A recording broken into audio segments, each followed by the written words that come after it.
으로 대통령께서 대한민국을 끌고 가는 방향성이 저는 국익에 굉장히 도움이 많이 되는 도움된 정도가 아니고 굉장히 대한민국 환골탈태하는 데 있어서 너무 큰 역할을 하고 계신다. 네.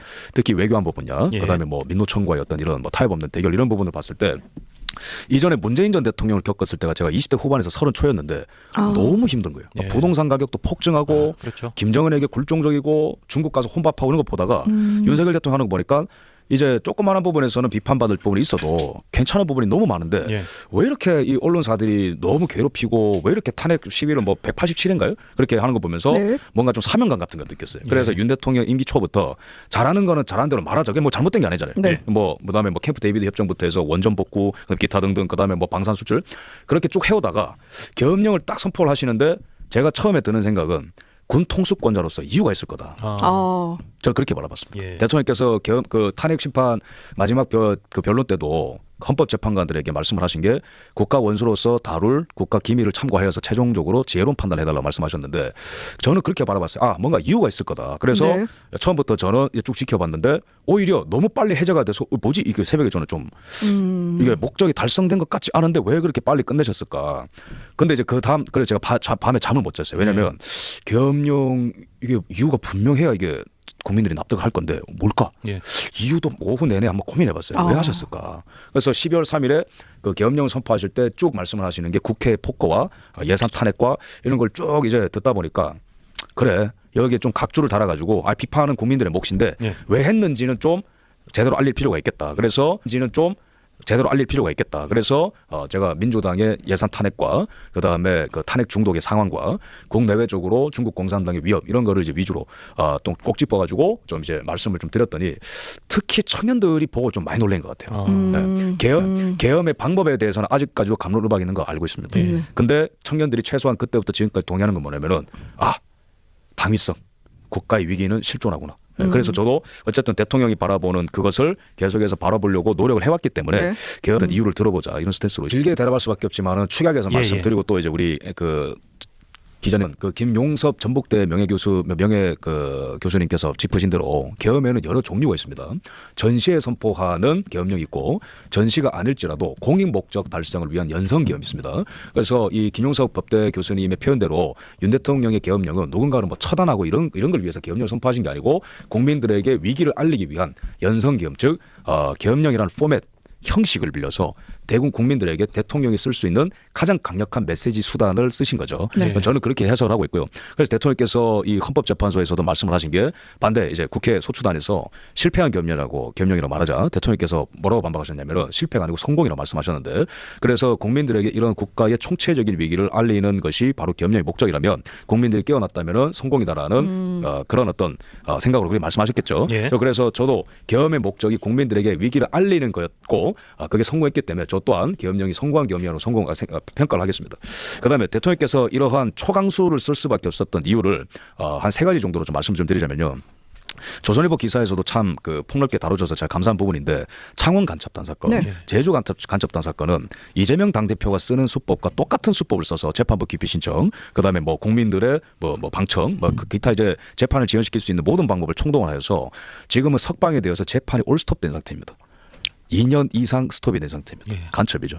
북한의 지령물을 받고 예. 김정은에게 충성 맹세까지 쓴 사람들이 이렇게 우리나라의 사법부를 농단하는데 대통령께서는 간첩을 잡자고 계엄령을 선포했는데 한 달 만에 즉각 체포가 되었죠. 이 자체가 국가의 위기를 저는 방증을 하고 있는 거라 보고요. 두 번째 가장 제가 강력하게 주장하는 게 뭐냐면은 중국 공산당의 실존적인 위협입니다. 저는 그 미국에서도 그 학업을 이제 했었고 그다음에 해외도 좀 많이 이제 다니면서 경험했던 게 뭐냐면은 중국 공산당은 전 세계에 일관된 방법을 쓰면서 그 나라의 체제를 잠식하고 전복시키려는 방법을 씁니다. 어떤 것들이 있습니까? 굉장히 많습니다. 직접 스파이를 보내기도 합니다. 네. 그래서 우리나라에도 크게 화제가 됐던 거는 대통령께서 승선을 하신 루즈벨트호, 부산에 그 정박한 루즈벨트호를 무단으로 드론으로 촬영을 했고 네. 국정원을 또한 촬영을 했죠. 얼마 전에는 울산대학교에서 중국 유학생이 연속 방화를 저지르다가 공항에서 도망가다가 잡혔습니다. 경찰에. 이 뉴스 들으셨죠? 유학생이 방화를 하다가 예. 그다음에 김해공항에서 붙잡혔습니다. 예. 그럼 이게 왜 중요하냐면은 예. 일반 관광객 또는 유학생을 가장해서 테러를 조장하거나 군사 기밀을 빼가는 것이 중국 공산당의 수법입니다. 예. 작년만 하더라도 대만의 군사 시설을 중국인이 무단 촬영했고 일본의 군함을 중국인이 드론으로 무단 촬영했고 그다음에 지난달에는 어떤 일이 있었죠? 필리핀 남부에서는 필리핀 군사기지를 중국인들이 드론으로 촬영했습니다. 미국 버지니아로 가볼까요? 미국 버지니아의 미국 군사시설을 중국 유학생들이 드론으로 촬영했습니다. 작년에 미국 2014년 대선 미시건주에서는 어떤 일이 있었습니까? 중국 유학생이 미국인이라는 것을 미국인으로 가장해서 투표하다가 현행범으로 투표 장소에서 체포가 되었습니다. 전 세계적으로 중국 스파이들은 돌아다니고 있고, 그다음에 이틀 전에 나온 미국의 소리에 나온 출연한 데이비드 맥스웰, 이 아태 이 지역의 최고 전략가가 똑같은 얘기를 했어요. 한국 사회를 전복시키려는 중국 공산당의 공작이 있다. 그게 바로 이런 스파이들을 예로 들 수 있겠습니다. 두 번째로는 우리나라의 산업 기밀이 유출되는데 대부분 중국으로 가시는 거는 이제 제가 여러 번 말씀드렸기 때문에 다들 아실 거고, 이것도 조선일보 기사인데 네. 작년에 우리나라의 산업 기밀이 해외로 많이 유출됐는데 그중에 75%가 중국에 간 것입니다. 네. 2018년부터 2022년까지 우리나라의 기업 기밀 94건이 중국으로 유출되었습니다. 그다음에 정보사 군무원을 통해서 블랙 요원의 명단이 중국어를 통해서 넘어갔습니다. 수십 년간 구축해놓은 휴미트 네트워크가 일거에 붕괴가 된 사건. 네. 그다음에 우리나라 많게는 군사 기밀 해킹 시도를 중국 공산당이 3,000건 시도합니다. 전방위적으로 시도죠. 이제는 우리나라에 비아디라는 자동차가 들어옵니다. 중국의 자동차. 그 비아디 자동차는 인권 침해의 소지가 있는 딥시크를 장착해서 들어온다고 합니다. 그럼 우리나라의 모든 운전자의 정보가 다 넘어가게 되는 거죠. 문재인 정부 때 설치한 CCTV, 해안 경비를 위해서 설치한 CCTV에 백도어가 가능해서 해안 정보가 중국으로 넘어갈 수 있다는 경고가 있었습니다. 그래서 작년부터 올해까지 군경에서 중국이 만든 CCTV를 철거하는 일까지 있었습니다. 그렇죠. 너무나 사례가 많습니다. 정말 많고, 그리고 우리 그 기자분들께 제가 부탁드리고 싶은 거는 지금 탄핵 반대 시위와 찬성 시위가 부딪히는 현장에 꼭 가보시면은 중국인들이 굉장히 많이 나와 있는 거 아십니까? 이건 음모론이 아니고요. 저도 현장에서 많이 이제 싸워봤는데 중국 사람들이 굉장히 많이 나와서 탄핵 찬성 집회 가담을 하고 있습니다. 그래서 근데 이게 너무 심각한 게 뭐냐면은 중국에서 허용 불가능한 게 우리나라에서는 됩니다. 무슨 말이냐면은 중국은 반간첩법이 있습니다. 간첩 행위하면은 즉각적으로 잡혀가서 처형당하거든요. 우리나라는 간첩법 개정이 통과가 안 돼요. 민주당이 지난 국회에도 반대했고 이번 국회에도 반대를 했죠. 그다음에 중국에서 마약하다 걸리면 사형당합니다. 한국인이 사형당한 사례도 있어요. 그런데 우리나라는 중국인들이 마약을 많이 발입하지 않습니까? 작년에 문제가 됐던 게 뭡니까? 강남의 학원가에서 마약 음료가 돌아다녔는데 그게 중국에서 건너온 겁니다. 이게 너무 심각한 거죠. 중국에서 하면 안 되는 거는 우리나라에서 다 됩니다. 중국에서 한국인들의 정치 참여 불가능하죠. 근데 우리나라에서는 합니다. 너무너무 심각한 문제인 거예요. 제가 말씀을 좀 길게 드렸지만 이 중국 문제는 대단히 심각하기 때문에 대통령께서 특히 12.12 담화문 때 강조하신 게 뭐냐면 바로 이 부분이죠. 그래서 저는 민주당의 예산 폭거와 그다음에 줄탄핵과 이거는 행정부의 마비를 가져왔고, 그다음에 사법부를 농단하고 사법부를 민주적으로 통제한다라든지, 그다음에 이재명 당대표를 위해서 법 개정을 시도한다라든지, 그다음에 행정부 마비 시도와 안보를 거의 불능 상태에 빠진 대한민국 안보 위기 가운데에 도움을 못 줄지언정 간첩법 개정을 계속해서 반대하는 이 상황 자체가 사실 대한민국이 비상 상황이 있다라는 거고, 우리나라 헌법 77조 1항을 보면은 대통령은 전시 사변 또는 이에 준하는 국가 비상사태에 계엄령 선포할 수 있다는데, 저는 비상사태에 대한 데피니션 정의는 이제는 바뀌어야 된다고 봅니다. 예전에는 총, 대포 이런 소리가 들리는 게 전시 사변 국가 비상사태였다면 지금은 중국이 이끄는 하이브리드 전쟁은 소리 없이 한 국가를 전복시키는 일이기 때문에 비상사태에 대한 정의가 바뀌어야 되고 군 통수권자로서 가장 적합한 시기에 가장 정확한 판단을 했다, 저렇게 봅니다. 네. 그 말씀 듣다 보니까 실제로 그런 중국에 의한 대한민국 여러 가지 정치나 대한민국의 안보적 위험이 꽤 컸을 수 있겠구나라는 생각이 저도 이제 고개가 끄덕이면서 들립니다. 근데 이제 그런 경우에 제 반론을 위해서 반론한다면 그렇다 하더라도 그게 이를테면 계엄을 선포할 정도였느냐 뭐 이런 식으로 이제 반론이 나오는 게 가장 많이 나오는 이야기 아닙니까? 그런 식의 이제 반론을 접하셨을 때 어떻게 거기에 답을 주실지요? 그렇다 하더라도 계엄을 선포할 건 아니었다. 여기 하나 또 추가하겠습니다. 네. 선관입니다. 그렇죠. 굉장히 중요합니다. 그러니까 저는 이런 말씀을 좀 드릴게요. 저는 리더는 독특한 관점을 갖습니다. 왜 그러냐면은 리더가 특별하기 때문에 그런 게 아니고 그 자리가 주는 책임감 때문에 그렇습니다. 아브라함 링컨을 예를 들겠습니다. 아브라함 링컨은 지금이야 우리가 연방의 아버지요, 뭐 평화의 상징이요, 노예제 상징으로 보지만은 당시에는 굉장히 극단적인 사람이라고 여러 군데서 비판을 많이 받았습니다. 그랬었죠. 남북 전쟁을 할 때는 남부 사람으로부터 비판을 받았지만 전쟁 후반부로 갈수록 노예제를 해방을 한다고 하니까 오히려 같은 공화당 내에서도 비판이 있었어요. 당시에 왜 그렇게 극단적으로 가서, 왜냐하면 당시에는 북부에서도 노예제를 허용하지 않은 사람도 있었기 때문에 이제는 전반부에서는 남부와의 전쟁했다면 후반부는 이제는 내부에 있는 장관들 또는 같은 공화당 의원들과의 싸움이 있었어요. 그럼 아브라함 링컨은 왜 극단적으로 끝까지 가서 노예제 해방을 했는가? 그거는 그 사람이 최고 리더의 자리에 있었기 때문에 연방의 영속성을 위해서는 반드시 즉각적으로 이거를 해결을 해야 연방이 존속된다라는, 장관이 가지지 못하는, 같은 상원이 가지지 못하는, 하원이 가지지 못하는 대통령으로서 아주 독특한 관점을 가졌기 때문에 책임감에 비례한 아주 넓은 관점을 가졌던 거죠. 다시 그러면 윤 대통령 시점으로 돌아오겠습니다. 그러면은 여기서 국가의 위기 알겠다, 경제 위기 알겠다, 안보의 위기 알겠다. 그러면은 계엄령은 왜 해야 되는 건가? 여기서 하나 더 추가하자면은 선관입니다. 이게 참 아이러니하게도 최근 헌법재판소가 오히려 계엄군이 선관위에 갈 수밖에 없는 그 당위성을 증명시켜 줬어요. 그게 바로 뭡니까? 아무리 감사원이 선관위를 네네. 불법한 거를 다 드러내도 그래도 위헌이다. 그럼 어떻게 하는 겁니까 도대체? 일각에서는 압수수색이 있었지 않냐? 아닙니다. 130건 가까이 있는 압수수색 중에 부정선거 관련된 압수수색 단 한 건도 없습니다. 그러면은 우리나라는 제가 예를 들어 볼게요. 독일과 미국과 일본과 우리나라의 선거제도의 큰 차이가 뭔지 아십니까? 중앙선관위를 견제해 줄 수 있는 다른 체제가 없어요. 무슨 말씀이냐면은 독일과 미국 같은 경우에는 중앙선관위라는 제도가 없습니다. 예. 각 주법에 따른 선거제도가 실시되기 때문에 예를 들어서 캘리포니아주에서 선거 시스템을 잘못 갖고 있다면은 우수한 선거법을 유지하고 있는 다른 주와 비교가 되면서 개선을 하자라는 목소리가 나올 수 있어요. 무슨 예. 말이냐면은 캘리포니아주는 엽기적이게도 신분증을 제시를 안 해도 투표할 수 있어요. 예. 아시죠?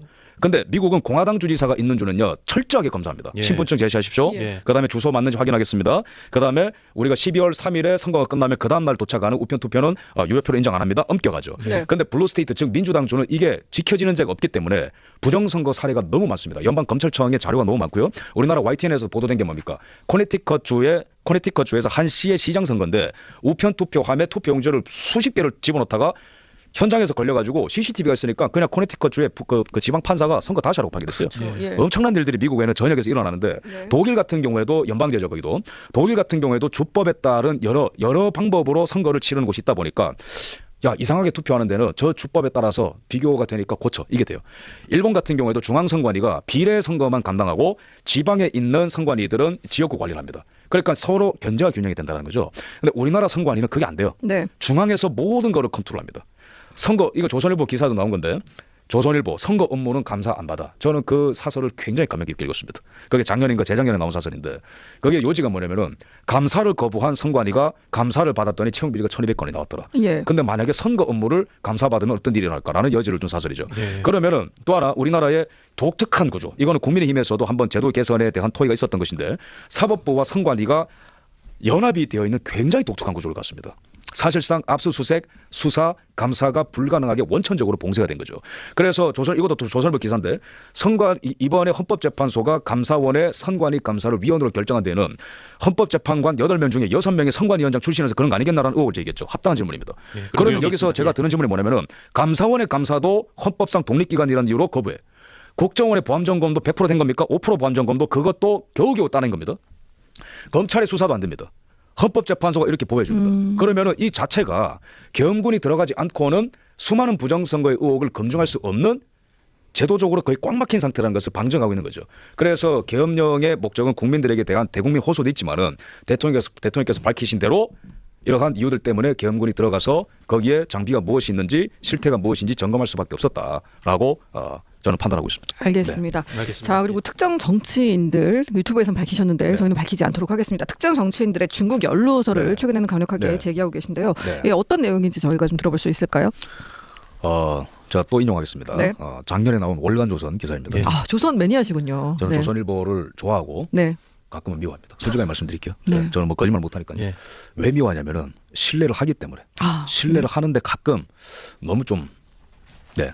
근데 기본적으로 저는 항상 조선일보를 제일 먼저 보고 예. 네. 조선일보 어플을 깔아서 매일매일 봅니다. 가장 좋은 기사들이 나오죠. 어쨌든 본론이가 있습니다. 월간조선 지난해 그 아주 중요한 기사 올라왔는데 중국에 한 학회가 있습니다. 한 학회가 A 학회라고 말씀드릴게요. 베이징에 근거지를 두고 있습니다. 여기에 있는 학회장이 거기 있는 한국인 박사에게 요청을 했다고 합니다. 당시에는 2017년 5월입니다. 탄핵이 이루어진 뒤죠. 그리고 이제 대선 레이스가 시작됐습니다. 당시에는 문재인 후보였죠. 문재인 후보에게 대선 자금을 댈 테니 만나게 해달라라는 게 기사에 실렸죠. 그죠? 예. 근데 그 박사는 거절했습니다. 예. 하기 싫다. 근데 그 박사가 여지를 남긴 게 뭐냐면은 과연 중국 공산당이 허락 없이 이러한 대선 개입 시도가 있을 수 있겠는가? 왜? 그 학회의 회장은 차관급입니다. 중국. 여러분 다 아시겠지만 중국은요 공산당 중앙당의 허락 없이는 언론 출판 그다음에 정치 활동 이런 게 불가능합니다. 그래서 이러한 것이 굉장히 심각하고 재작년에 MBN의 보도가 또 있었죠. 그렇게 정치 로비로 유명한 학회에 왜 민주당은 거기 유력한 정치인들이 왜 베이징에 있는 그 학회에 굳이 가서 또 논란을 만드는가. 여기서 일단은 출발하겠습니다. 그다음에 가장 지금 심각한 것은 제가 그 민주당이 저를 뭐 고발한다 뭐 이렇게 협박하는 거 아시죠, 그죠? 예. 내란 뭐 선전제 이런 걸로. 제가 장외 집회에서 가장 민주당을 강하게 비판하고 청년들이 가장 분노하는 부분이 뭔지 아십니까? 간첩법 개정 반대입니다. 예. 저는 이재명 당대표나 저를 뭐 고발한다고 협박하는 전용기 의원 뭐 다 상관없으니까 몇 번이나 저는 공개 토론 신청을 했어요. 이 네. 부분에 대해서 합리적인 대답을 내놔라. 예. 이거는 국가의 운명에 걸린 문제입니다. 근데 단 한 번도 합리적인 대답을 못합니다. 민주당이. 과연 우연인가. 전 세계적으로 미국도 CIA 직원이 알고 보니까 중국 스파이였다 밝혀졌습니다. 이거는 다 기사 치면 나오는 거고요. 저는 팩트만 말씀드립니다. 그다음에 뉴욕 주지사 케이시 허컬의 보좌관이 최근에 중국 스파이라는 게 밝혀졌죠. 필리핀 같은 경우에는 반반시의 시장이 필리핀 사람이 아니고 중국인이라는 게 밝혀졌습니다. 예. 그다음에 독일, 프랑스는 정치인의 보좌관들인데 알고 보니까 중국인이었다라고 체포되는 경우가 작년부터 부지기수입니다. 그러면은 저는 그거입니다. 국민들에게 소상하게 지금 우리가 깨끗하게 내가 지금 중국의 영향력을 받는 사람인가 아닌 사람인가를 밝힐 때가 됐다고 말씀드리는 거고. 그다음에 재작년에는 비밀경찰서 사건 때문에 난리가 났었죠. 예. 송파에. 예. 근데 그 비밀경찰서가 여의도에서도 그 한 회사를 운영을 했습니다. 근데 지금 웃기게도 우리나라는 지금 간첩법 개정이 간첩법이 개정이 안 됐기 때문에 그 식당을 운영하던 비밀경찰서로 알려져 있는 그 식당을 운영하던 그 사람이 지금 그냥 조그마한 거 횡령으로 수사받고 있거든요. 맞아요. 그마저도 지금 2년째 수사가 올스톱된 상태입니다. 네. 근데 미국에서는 뉴욕에서 비밀경찰서를 운영하던 사람들이 적발돼서 최근에 이제 그 유죄 선고를 받았는데 죄도 다 시인을 했습니다. 그 사람들도 처음에는 뉴욕에 있는 차이나타운에서 그냥 식당 운영하다고 한다고 했습니다. 알고 보니까 네. 간첩들로 밝혀졌습니다. 그렇죠. 제가 여기서 제기하는 건 뭐냐면은 글로벌한 지금 트렌드가 뭐죠? 중국 스파이들이 다 밝혀지고 있는 겁니다. 예. 그럼 우리나라도 당신 중국 스파이지 이게 아니고 이게 지금 아주 심각한 국제 위기로 떠올랐기 때문에 대한민국 국민들과 국제사회에게 떳떳하려면은 이러한 부분에 있어서 자세한 설명이 있어야 된다는 거고 이러한 안보 위기를 우리가 예방할 수 있는 입법 활동과 국회 활동이 선제돼야 된다는 주장을 저는 하고 싶은 거죠. 예. 이거는 좀 굉장히 좀 중요한 부분인데 일단 여기까지 끊어서 말씀드리고 제가 너무 길게 말씀드리면 네. 좀 그럴까 봐 일단 끊고 또 네. 말씀드리겠습니다. 그러니까 말씀하신 걸 듣다 보면 중국에서 스파이 활동을 하기에 다른 어느 나라보다 대한민국이 네. 가장 좀 느슨하고 가장 편하게 활동할 수 있는 그런 지역 중에 하나. 왜냐 간첩법으로 네, 맞습니다. 간첩 처벌을 받지 않으니까. 맞습니다. 그래서 네. 그런 간첩법을 개정해서 그런 건 네. 간첩으로 처벌하도록 하자라는 맞습니다.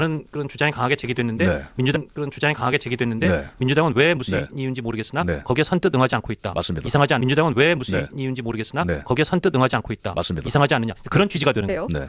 자, 이제는 말씀을 드릴 수 있을 것 같아요. 대통령이 대선 전에 이런 말씀을 하셨어요. 이번 선거는 나와 시진핑의 싸움이다. 예. 네. 그리고 저도 이제 그 이후로 정치부에서 데스크를 하면서 뭔가 이슈가 있을 때는 그 뒤에 중국이 있는지 봐라를 한 1년 전부터 계속 얘기를 했지만 네. 사실 중국 얘기를 하는 사람들이 그렇게 주목을 받거나 말에 힘이 실리는 않았었거든요. 네. 근데 개인적으로 자유통일을 추구하는 사람입니다. 대한민국의 미래를 위해서. 근데 대통령의 행보를 보는데 그냥 제스처만 취하는 게 아니고 정말 통일을 하실 것처럼 하시더라고요. 예. 통일 독트린을 발표하시고 미국과 일본과 뉴질랜드와 유럽, 독일의 승인을 받았습니다. 굉장히 또 이제 탈북자들의 날도 제정을 하시고 저는 기본적으로 한국 사회가 도약을 하려면은 저도 너무 진지한 내용이기 때문에 제 방송을 할 때 87 체제 청산 같은 건 잘 얘기 안 했어요. 근데 네. 제가 항상 국가 개조 프로젝트 제가 뭐 이제 30 후반인데 이런 말 하는 게 좀 부끄럽긴 하지만은 제 가슴 속에는 대한민국이 정말 멋있어질 수 있는 가능성이 많은 나라라고 생각했어요. 예. 네. 내부적으로는 87 체제를 청산해야 되고 외부적으로는 미국과 손을 잡고 중국 공산당과 맞서면서 그에 따른 기회를 우리가 포착을 하게 된다면은 정말 대한민국 거의 한 G3까지 갈 수 있다. 저는 그렇게 바라봤습니다. 그런데 대통령께서도 뭔가 딱 보니까 뭐지 약간 그렇게 하시려고 하나? 그래서 제가 대통령께서 이렇게 하는 좀 그렇게 볼 수는 있어도 저희 집에 어떤 책자까지 있냐면은 윤석열 대통령 국정 성과 책자까지 있습니다. 네. 제가 교보문고에 사서 봤어요. 예, 예. 받아본 게 아니고. 왜냐하면 뭘 하시는지 알고 싶었어요. 근데 보는데 퍼센테이지로 따지자면은 한 5% 빼고는 다 잘하시는 거예요. 그래서 그냥 저는 항상 대통령께서 예를 들어 뭐 어떤 게 있었습니까? 저기 그 카자흐스탄이나 키르기스탄이나 이런 쪽 정상회담을 할 때도 유심히 봤어요. 왜 가시는 거지? 근데 파다 보니까 너무 재밌는 거예요. 왜냐하면 러우 전쟁 때문에 이제 러시아의 이 가스와 석유에 대한 의존도 우리가 높은데 우라늄 의존도도 높고 그것 때문에 이제 광물 확보를 하러 가셨구나. 찾아보니까 그런 게 나오고 그러다 보니까 대통령께서 이제 뭘 하려고 하시는 건지 이렇게 또 말 한마디 들으면 좀 알 것 같은 상태까지 이르게 된 거죠. 연구를 하다. 이제 한 2024년 한 여름쯤 되니까 뭘 하시려고 하는 것 같다.